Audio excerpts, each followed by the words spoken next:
반갑습니다. 우리 옆사람 축구 갑시다. 하나님이 우리의 주인 되십니다. 네, 한 번 더 할까요? 하나님이 우리 교회의 주인 되십니다. 네, 오늘 또 라오스에서 또 귀한 분들이 오셨네요. 연락도 없고 그냥 오셨습니다. 네, 환영하고 축복합니다. 네, 여러분들이 가지고 있는 인생의 자원은 무엇입니까? 각자마다 다 다르겠지만 우리 모두는 각자가 생각하고 있는 삶의 자원, 인생의 자원들이 있습니다. 그렇다면 우리 교회와 성도가 가지고 있는 최고의 자원은 무엇일까요? 다시 우리 교회와 성도들이 가지고 있는 최고의 자원은 무엇일까요? 그것은 바로 믿음입니다. 왜냐하면 우리는 믿음으로 구원받고 믿음으로 응답받고 또 믿음으로 축복을 받고 있기 때문입니다. 하나님은 나의 믿음만큼 나를 사용하세요.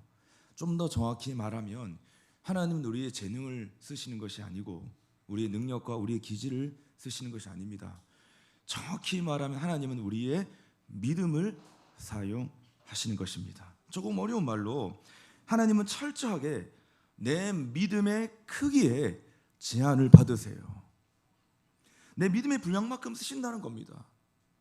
그러니까 내 믿음의 분량이 어느 정도인가를 우리는 항상 점검해야 하고, 또한 이 믿음의 분량을 날마다 키워가기 위해서 우리는 훈련도 받고 기도도 하고 말씀도 보면서 우리가 주님을 따라가는 삶을 살아가는 겁니다. 신앙의 연체가 쌓인다. 모든 그리스도인들이 나이가 먹는다는 것은 결국은 신앙의 연체가 쌓이는 것을 의미하는 건데, 우리가 연체가 쌓이면 쌓일수록 우리 삶 속에 날마다 일어나야 될 기적이 뭐냐면 내 믿음의 분량이 날마다 커져가고 회복되어야 하는 것입니다. 여러분, 그러니까 내 믿음은 요만한데 나는 이만큼 쓰임받고 싶어, 내 믿음은 요만한데 나는 이만큼 복받고 싶어, 이런 거 없다는 겁니다. 여러분, 항상 하나님은 나의 믿음만큼 사용하시고 내 믿음만큼 하나님의 축복과 은혜를 허락해 주신다. 왜냐하면 믿음은 복을 담는 그릇이기 때문입니다. 우리 같이 해볼까요? 믿음은 복을 담는 그릇이다. 하나님의 은혜와 복을 우리가 담을 수 있는 그릇이 있어야 되잖아요. 우리가 늘 보면, 제가 늘 목회하면서 안타까운 거 뭐냐면 많은 성도들이 복 받고 싶어 합니다. 근데 문제는 하나님이 복 주고 싶은데 이 복을 담을 수 있는 그릇이 있냐 없냐의 문제를 여러분 전혀 생각하지 않는 것입니다. 아니, 뭐라도 우리가 그릇을 준비해야만 주님 우리 가운데 복을 주실 거 아니겠습니까?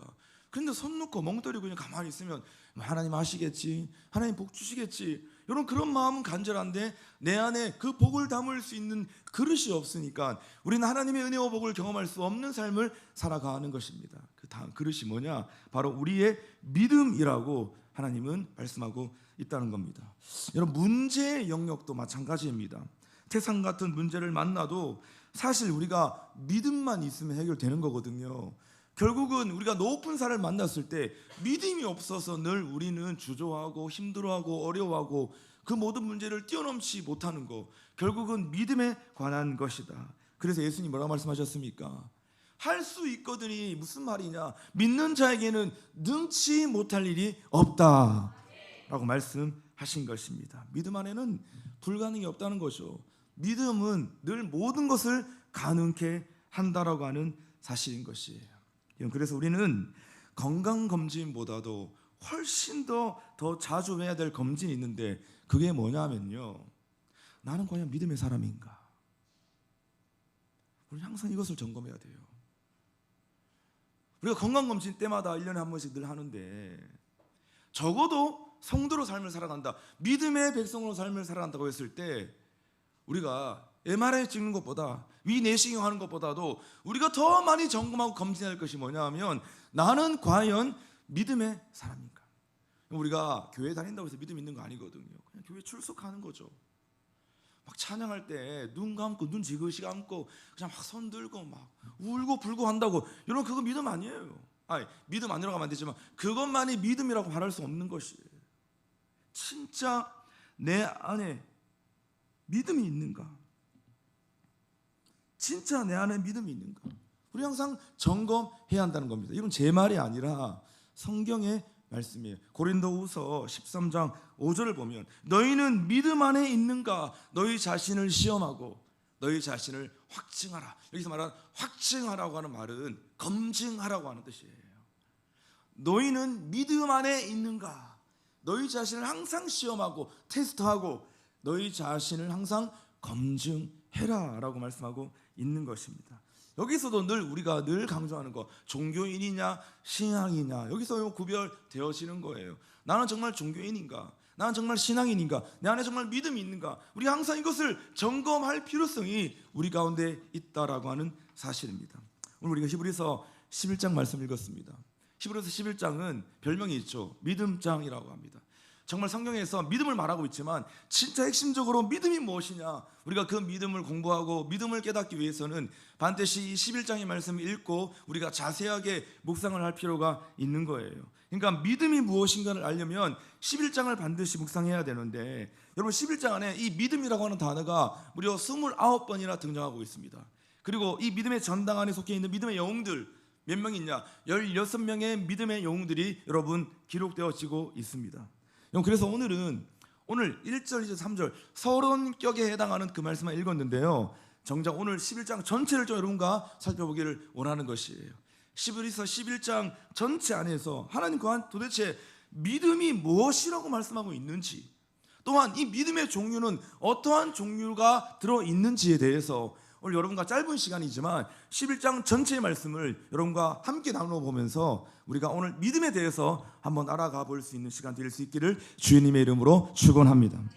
첫째로 여러분 11장 첫 번째 단락은요 11장 8절부터 18절까지의 말씀인데 이 18절까지는 여러분 아브라함의 믿음에 대해서 말씀하고 있는데요. 아브라함의 믿음을 우리가 한마디로 정의해 본다고 한다면 어떤 믿음이냐 바로 떠나는 믿음이라는 것이에요.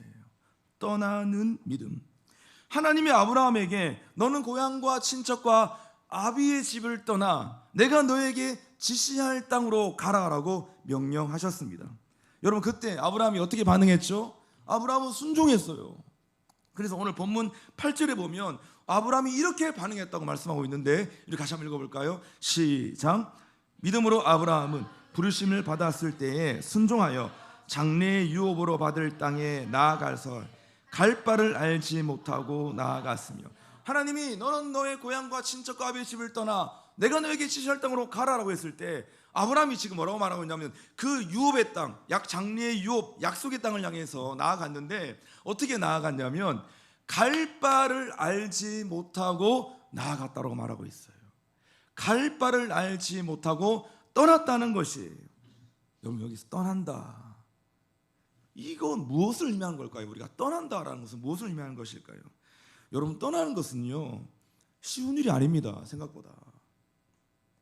기독교를 가리켜서 떠남의 종교라고 말하잖아요. 근데 이 떠난다는 것은 우리가 생각처럼 말처럼 쉬운 것이 아닙니다. 정든 고향을 떠나고 업무에 익숙한 회사를 떠나고 오랫동안 예배를 드리던 그 예배 장소를 떠난다는 것은요 그렇게 쉬운 일이 아니라는 것입니다. 왜입니까? 떠나는 것이 왜 쉽지 않냐고 하냐면 떠난다는 것은 우리의 안정감을 내려놓아야 하는 것이기 때문입니다. 안정감을 내려놔야만 우리는 어디든지 떠날 수가 있는 거예요. 여러분 그러나 떠나는 것은 영적으로 아주 중요한 메시지를 담고 있는데요. 그게 뭐냐 하면 떠날 때 믿음과 신뢰가 있어야만 우리는 떠날 수 있는 겁니다. 오늘 우리 귀한 선교사님 가정이 이렇게 함께 참석했는데 여러분 한국의 삶을 살다가 하나님 말씀하시는 선교지로 떠나라고 했을 때 영광스럽죠, 복되죠, 기쁘죠. 여러분 그러나 쉽지 않은 거예요. 왜냐하면 내 삶에 내가 수십 년 동안 살아왔던 이 조국을 떠나고 삶의 터전 그 안정감을 다 내려놓고 말도 안 통하고 문화도 다르고 한 번도 살아보지 못했던 그 환경으로 나아가서 삶을 살아야 하는데 여러분 그게 쉬운 일이겠습니까? 그래서 여러분 선교사님들이 귀한 것이고 그래서 또 다른 하나님께서 말씀하시는 사역지로 나아가는 사역자들의 삶이 참 귀하고 복되다. 우리는 그것을 인정해 주는 거고 존중해 주는 것이에요.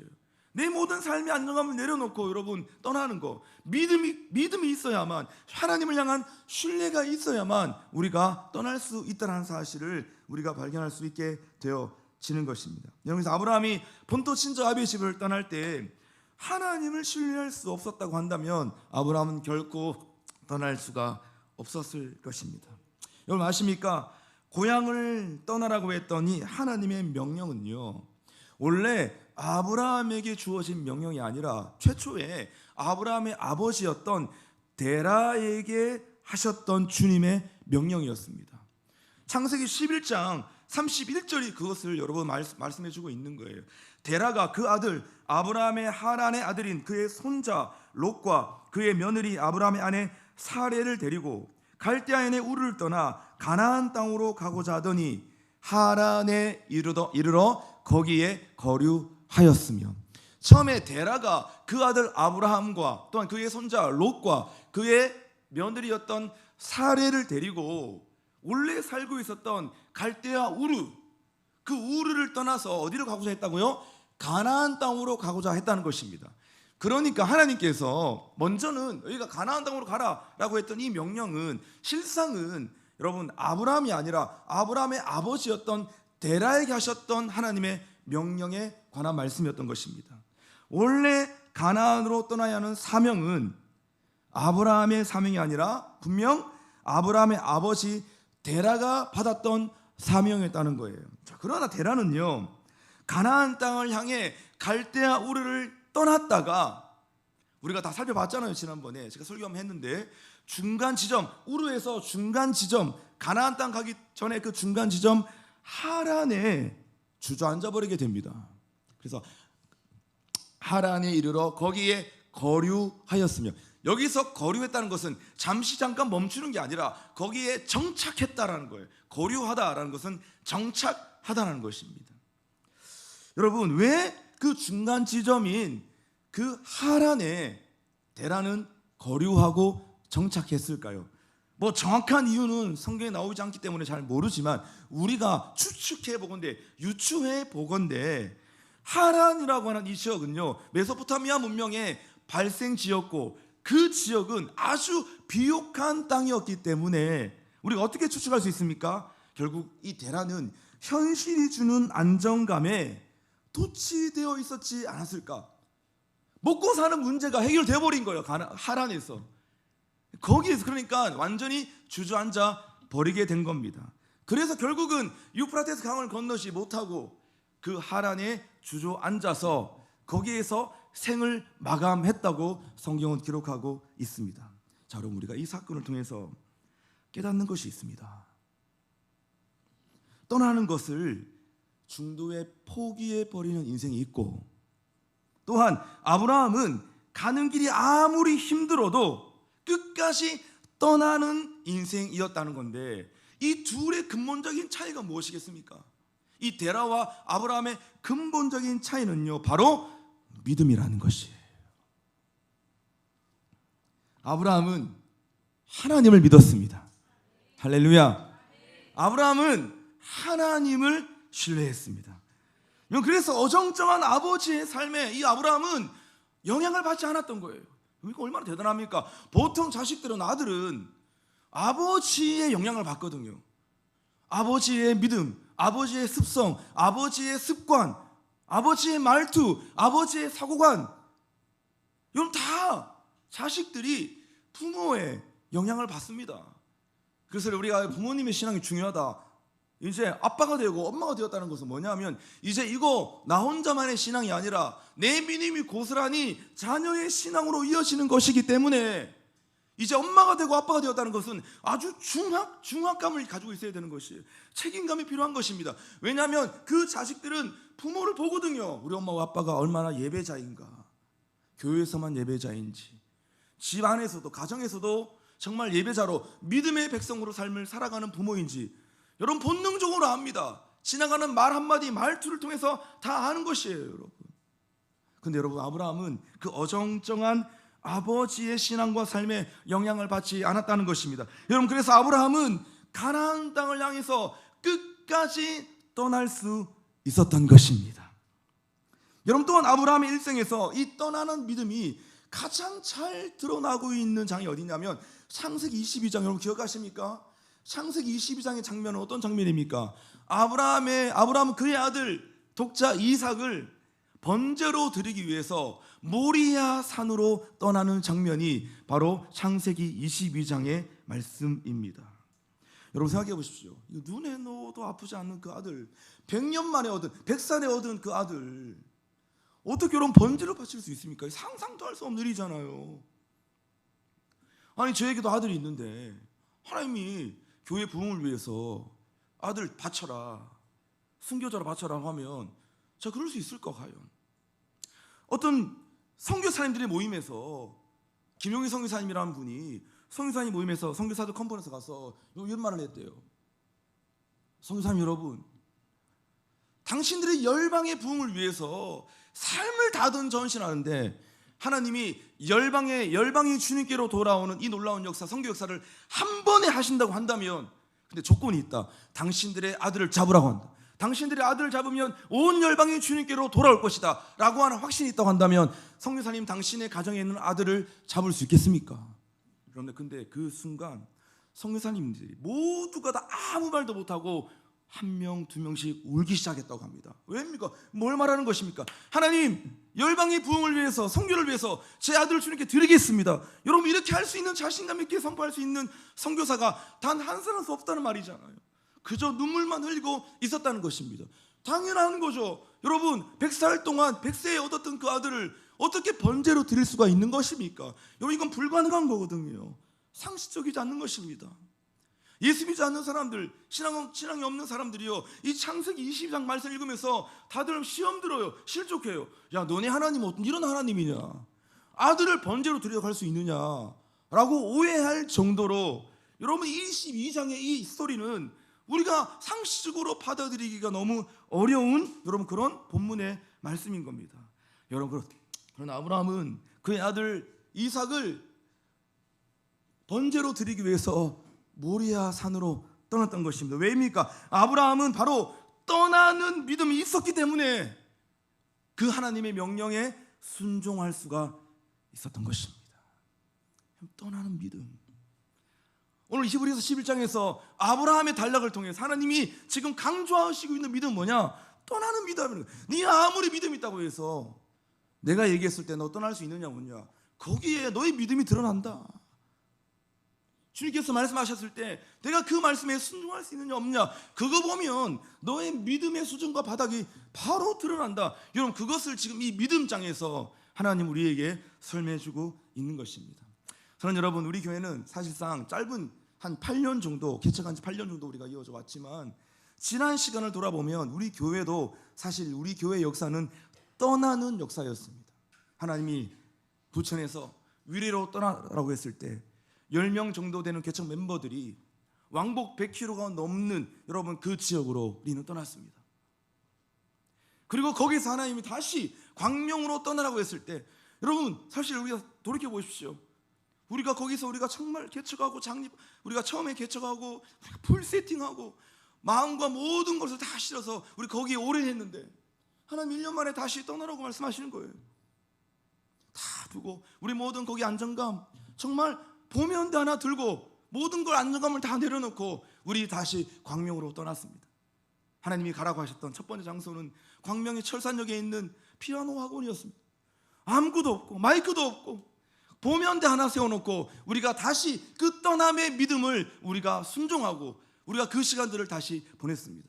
하나님이 거기서 다시 소나무 극장으로, 햇빛 카페로, 다시 문화정원으로 떠나라고 했을 때 우리는 주저없이 우리는 떠났습니다.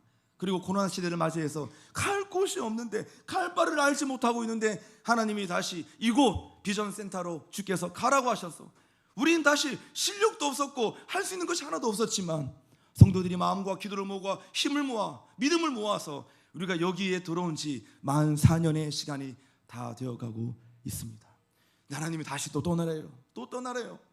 너희가 여기 주저앉아 있으면 안 된다. 머물러 있으면 안 된다. 너희가 다시 약속의 땅을 향해서 새로운 성전을 향해서 다시 떠나라고 주께서 말씀하고 있는 것입니다. 저희 보면서 말씀을 준비하면서 야, 하나님 우리 교회를 향해서 이 떠나는 믿음을 지금까지 가르쳐 주셨구나.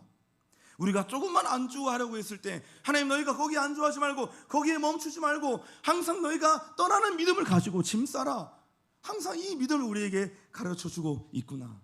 여러분 저도 마찬가지예요. 제가 지금 사실 이렇게 서울 말씀에서 이렇게 여기 설교하고 있지만 저는 원래 경상북도 포항이란 시골에서 사실 살고 있었습니다. 거기서 제가 DTS 훈련 받고 하나님이 저에게 떠나라는 거예요. 하나님 저 어디 가야 됩니까? 인천으로 가라는 겁니다. 왜 인천입니까? 서울 가면 안 됩니까? 이왕 떠나는 거 제가 상경하겠습니다. 주님이 인천 가라는 거예요. 그래서 제가 여러분 포항에서 캐리어랑 싸들고 제가 인천 예수전도단 인천 집으로 제가 떠났잖아요.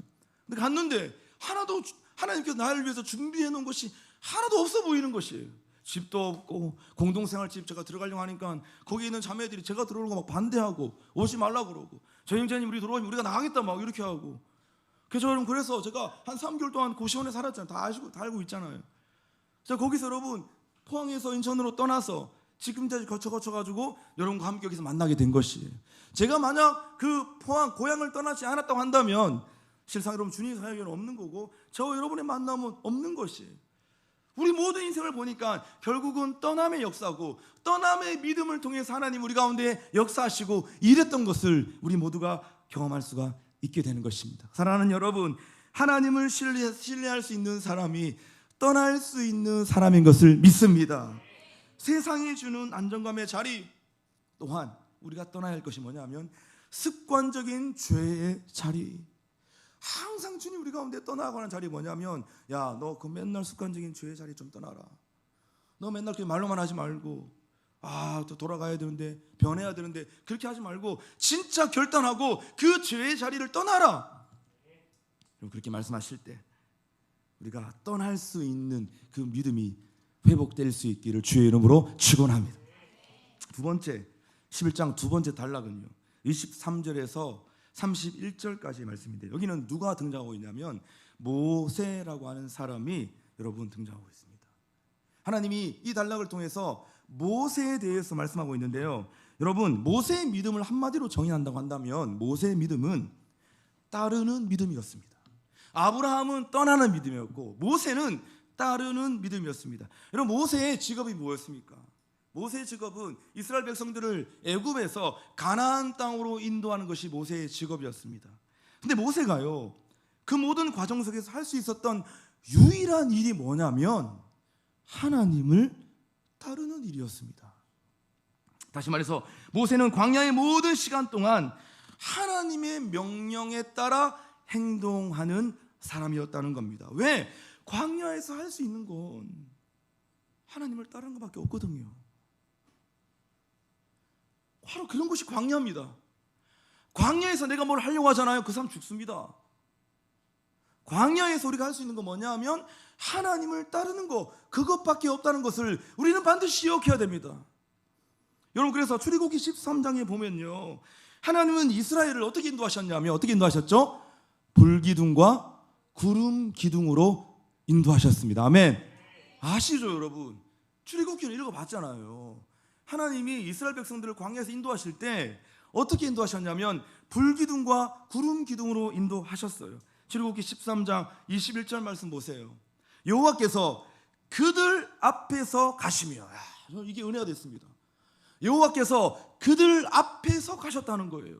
이끌으셨다는 거예요. 인도하셨다는 겁니다. 그런데 어떻게 인도하셨다고요? 낮에는 구름 기둥으로 그들의 길을 인도하시고 밤에는 불기둥으로 그들에게 비추사 낮이나 밤이나 진행하게 하시니 인도하셨다는 것입니다. 여러분 그러니까 모세는 나침반 보면서 이스라엘을 인도했던 것이 아니에요. 모세는 불기둥과 구름 기둥만 따라갔던 겁니다. 그러니까 불기둥과 구름 기둥이 가면 가고 멈추면 멈추고 가면 가고 멈추면 멈추고 하나님이 가라고 하면 가고 멈추라고 하면 멈추고 이거잖아요. 이것이 바로 하나님을 따르는 신앙과 믿음이라고 하는 것이에요. 여러분 그뿐입니까? 모세가 홍해를 가를 때 하나님이 야, 너희 지팡이를 바다로 내밀라 하면 내밀었고, 물이 없어서 고통받을 때 반석을 명하여 물을 내라 하면 물을 낼 뿐이었습니다. 모세가 한 것은 없습니다. 홍해를 갈라라 하면 가르고, 물 내라 그러면 물 내고, 그것이 모세가 했던 일이었습니다, 여러분.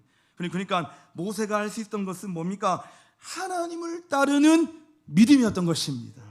사랑하는 여러분, 인생의 광야를 경험하고 있는 분들이 계십니까? 아니요, 우리 인생은 광야라고 하잖아요. 우린 다 광야를 살아가는 자들입니다. 여러분, 그런데 광야에서 우리가 유일하게 할 수 있는 일이 뭐라고 했죠? 하나님을 따라가는 거예요. 자꾸 뭐 하면 안 돼요. 자꾸 자기의 의지와 힘으로 뭔가를 하려고 하면 안 돼요. 자꾸 막 머리 굴리고 생각 많이 해가지고 내가 이거 만들어내야 되겠다, 이렇게 접근하면 다 죽습니다, 여러분. 자, 그런데 모세가 유일하게 할 수 있던 하나님을 따르는 것이었는데, 자, 여기서 따른다는 것이 무엇일까? 조금 더 우리가 깊이 있게 우리가 좀 묵상해 보면 좋겠어요. 하나님을 따른다, 주님을 따른다. 여러분, 고든 맥도날드는 이 따르는 믿음을 가르쳐서 뭐라고 얘기했냐면 성품을 변화시키는 것이라고 얘기했습니다. 하나님을 따르는 믿음은 성품을 변화시키는 것이다. 모세가 하나님을 따르면서 사역도 잘 쳐냈지만 사역도 키우고 사역도 잘 해내고 일도 잘했지만요, 결국은 이 모세는 하나님을 따르면서 그보다 더 중요한 것이 뭐였냐면 성품이 변화되는 기적을 경험했다는 것입니다. 여러분, 모세가 원래 어떤 성품이었습니까? 모세는 매우 급한 사람이었습니다. 다혈질이고 혈기, 주먹질하고, 모세는 말을 잘 못했다고 했잖아요. 그 왜 그러냐면 모세가 너무 성격이 급한 사람이라 가지고 말을 잘 못한 거예요. 성격 급한 사람들 말 잘 못하거든요. 그냥 막 마음이 먼저 막 급하니까 말을 조리 있게 잘 못합니다. 그래서 지금 말을 잘 못하는 사람들은요, 자기가 조금 성질이 좀 급하다고 여기면 되는 거예요. 그러니까 말을 못할 정도로 모세는 진짜 급한 성격이었습니다. 오죽하면요, 사람 때려 죽였겠습니까? 살인자였잖아요.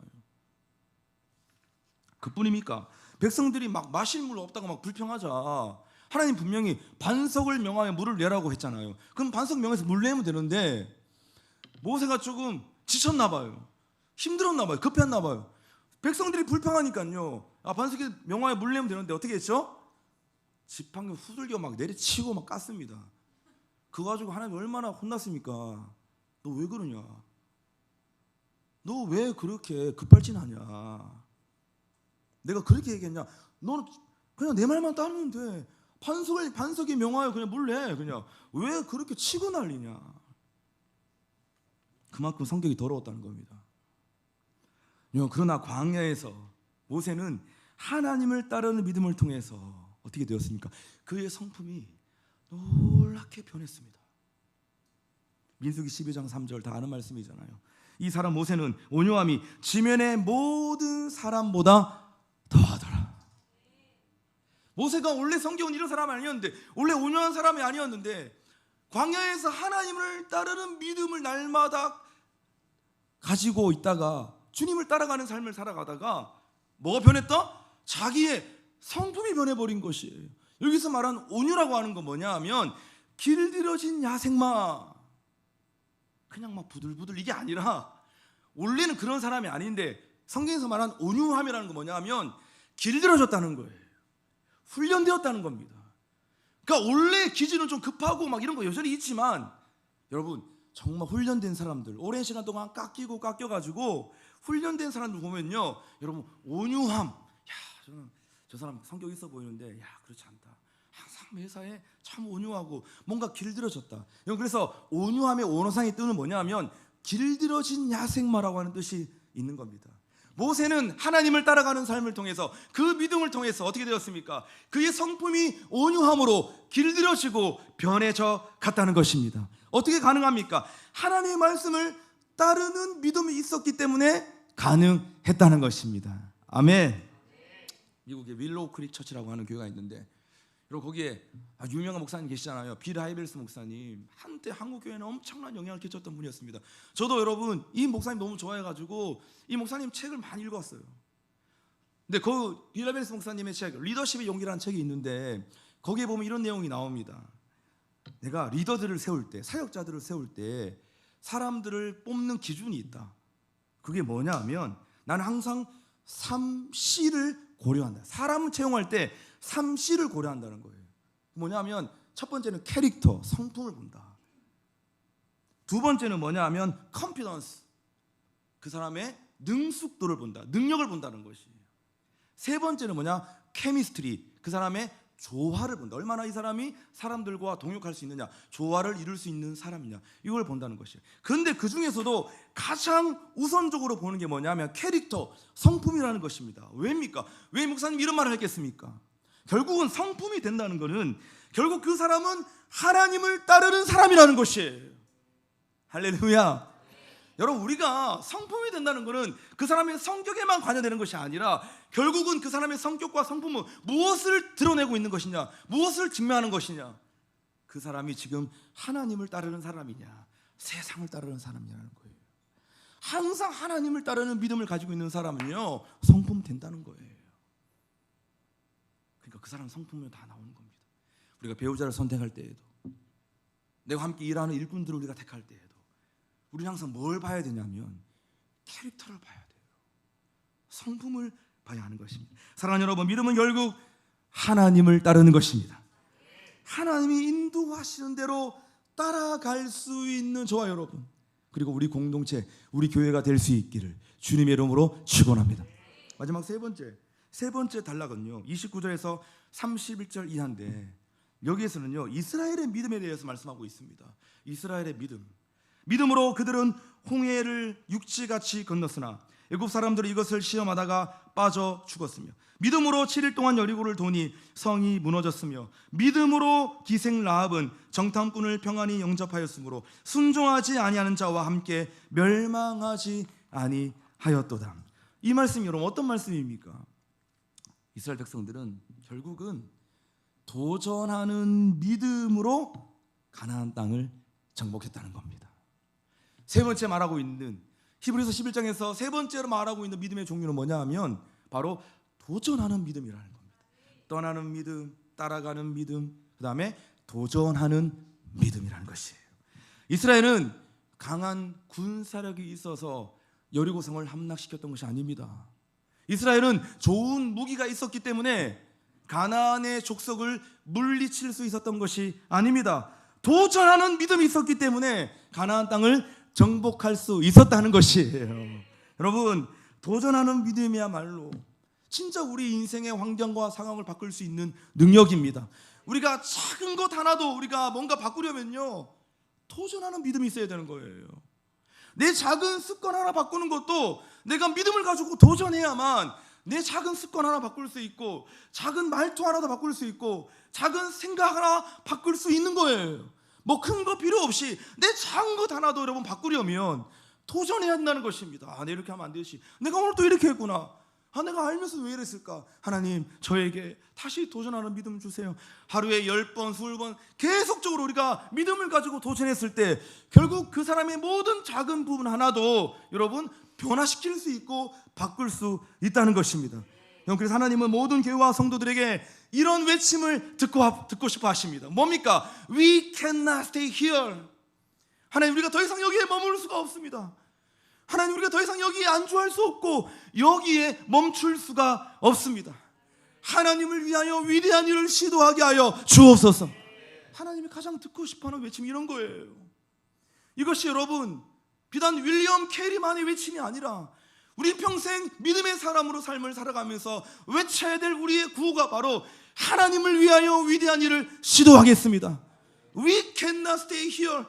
여러분, 우리가 예전 저와 함께 청년부에 있었던 분들, 우리가 이거 얼마나 많이 외쳤습니까? 하나님, 우리 교회와 우리 청년부 더 이상 이 자리에 머무를 수 없습니다. 부흥이 없고 승리가 없고 하나님의 은혜와 영광이 없는 이 자리 더 이상 우리가 안주할 수 없고 머무를 수 없습니다. 하나님, 우리가 여기에서 저 다음을 향해 나아가게 하여 주옵소서. 하나님, 우리에게 도전하는 믿음을 더하여 주옵소서. 우리가 이 외침을 하나님은 듣고 싶어 하신다는 것입니다. 여러분 아십니까? 하나님은 우리의 가능성을 보고 축복하는 것이 아니라 우리의 믿음을 보고 하나님은 축복하십니다. 많은 사람들이 자꾸 여기 가능성을 자꾸 가지고 있는데, 제가 얘기했잖아요. 우리 가능성 없다고. 우리는 1도 가능성이 없는 죄인이라고. 내 안에 뭐 조금 가능성이 보인다, 그건 내 거 아니라고. 그건 주님 거예요. 하나님 우리의 가능성을 보고 판단하시거나 우리를 축복하는 것이 아니라 우리의 뭘 보신다고요? 도전하는 믿음을 보고 하나님 우리를 축복하기를 원하신다는 것입니다. 그래서 히브리서 11장에 나오는 이 16명의 믿음의 영웅들 있잖아요. 다 공통점이 있습니다. 이들의 16명의 믿음의 공통점이 뭐냐 하면 바로 도전하는 믿음을 소유하고 있었다는 것입니다. 사랑하는 여러분, 도전하지 않는 믿음은 변화도 없고 승리도 없고 축복도 없습니다. 세상에서 가장 아름다운 믿음은 바로 도전하는 믿음이라고 주님께서 말씀하고 있는 것입니다. 이번 가을도 우리가 도전해야 되잖아요. 여름 사역 다 끝났는데 이번 여름도 정말 우리가 뜨겁게 정말 하얗게 불태웠습니다. 자, 이제 여름이 끝나고 가을이 시작되었습니다. 이제 다음 주부터는 가을이에요. 벌써 입추가 지났습니다. 이번 가을도 하나님 우리 향해서 도전거리를 주셨어요. 이번 가을에도 우리가 한 영혼을 붙잡고 그들에게 복음을 전하는 이번 가을 행복한 사람들의 축제, 우리가 이번 또 4번째로 도전할 것입니다.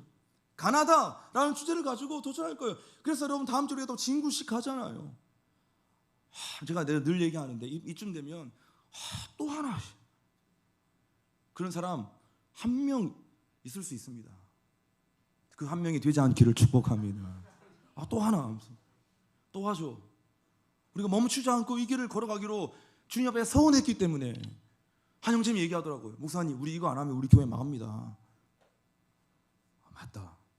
끝까지 가자. 복음 들고 모든 이웃들에게, 가족들에게, 열방을 향해 나아가는 여러분 이 삶의 도전, 이 도전하는 믿음은 우리가 멈출 수 없는 도전인 것이에요. 또 우리가 이번 가을은 또 가을 행축 플러스 또 우리가 도전해야 될 여러분 부분들이 있잖아요. 성전 건축입니다. 인간적으로 보면 숨이 좀 막히지만 여러분 이것도 하나님이 우리 가운데 명하신 것이기 때문에 이번 가을에 우리가 믿음으로 도전해야 될 줄로 믿습니다. 우리가 도전하면 역사는 하나님이 하실 것입니다. 같이 해볼까요? 우리가 도전하면 역사는 하나님이 하신다. 평생 우리가 붙잡고 있어야 될 거예요. 못할 것 같은데 이렇게까지 해야 되나. 항상 이런 것들이 몰려올 때마다 우리가 늘 붙잡아야 될 것이 뭐냐 하면, 내가 도전하면 역사는 하나님이 하신다. 어떤 일이든지 우리 평생 죽는 그날까지 항상 가지고 있어야 될 우리의 도전의 믿음의 구호입니다. 내가 도전하면 역사는 하나님이 하신다. 한 가지만 이야기하고 마치겠습니다. 제가 금요일 날 전화를 한 통 받았습니다. 갑자기 뜬금없게 누가 전화 왔냐면 이병 목사님 전화 왔어요. 무슨 일 있나 싶어가지고 형님 웬일이세요? 이러니까 잘 지내냐고.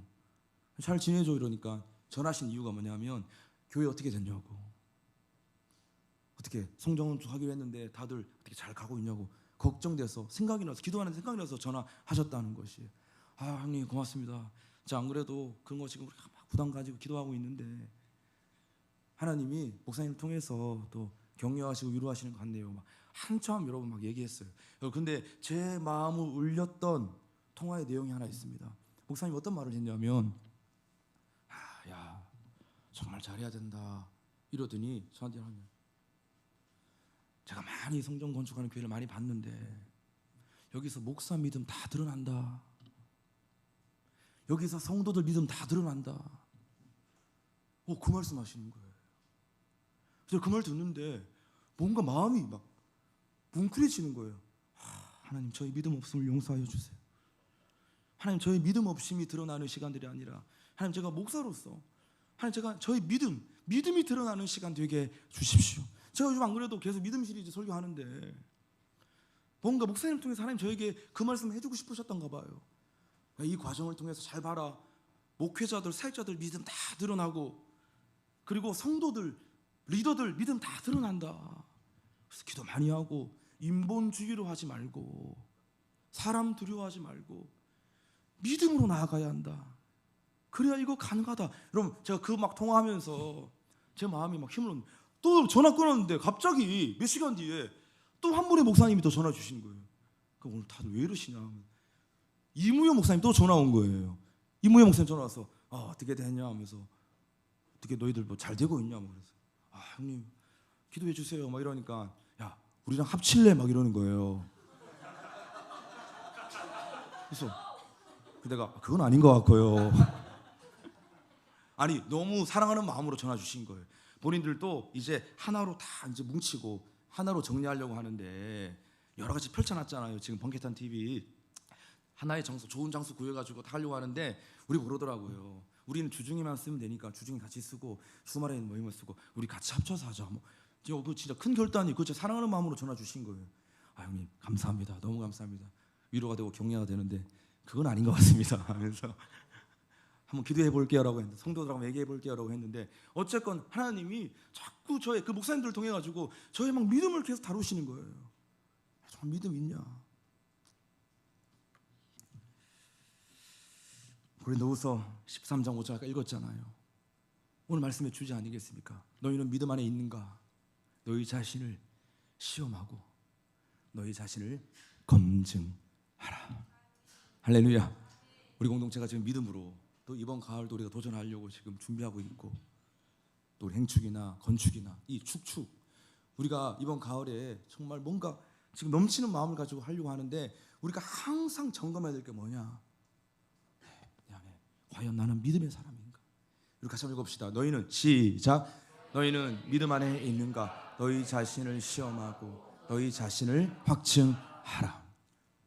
우리가 믿음을 가지고 우리에게 주어진 하나님의 명령 앞에 우리가 순종하고 특별히 오늘 11장에서 말씀하고 있는 이 세 가지의 믿음, 떠나는 믿음, 따르는 믿음, 그리고 도전하는 믿음, 이 믿음의 3종 세트를 가지고 우리에게 주어진 하나님의 부르심을 따라 우리가 기쁘고 행복하고 즐겁게 축제와 같이 우리가 이 시간들을 보낼 수 있는 저와 여러분 우리 공동체가 될 수 있기를 주의 이름으로 축원합니다.